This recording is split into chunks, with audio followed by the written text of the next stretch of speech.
সাথে অনেক স্মৃতি, অনেক ভালোবাসার স্মৃতি, আমাদের ভালো ভালো স্মৃতি। আমার জীবনে একটা কথা আমি বলি, জাভেদ ভাই আমার একটা অনেক বড় বেশি উপকার করেছিলেন। আমরা শুটিং করছিলাম হিমছড়ির ঝর্ণায়।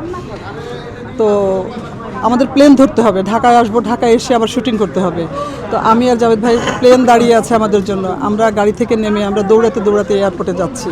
আমাদের দুজনের শরীর ভেজা, আমাদের জন্য কিন্তু প্লেন কিছুটা হলে প্লেন লেট করেছিল আমাদের জন্য। তো এটা একটু মনে থাকবে। আরেকটা কথা হচ্ছে, জাভেদ ভাই একজন অনেক বড় মাপের শিল্পী। উনি সত্যিকারের একজন ভালো মানুষ ছিলেন, উনি সত্যিকারের একজন ভালো ডান্সার ছিলেন এবং একজন কোয়ার্টিস্ট হিসেবে উনি অসাধারণ ছিলেন।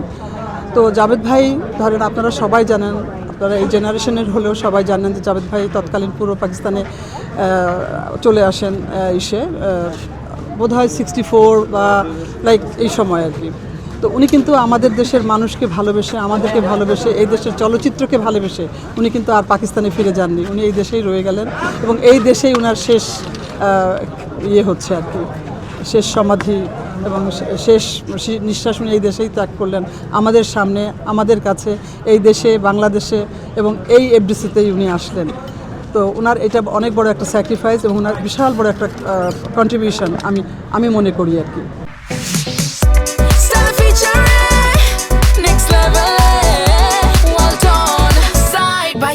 Free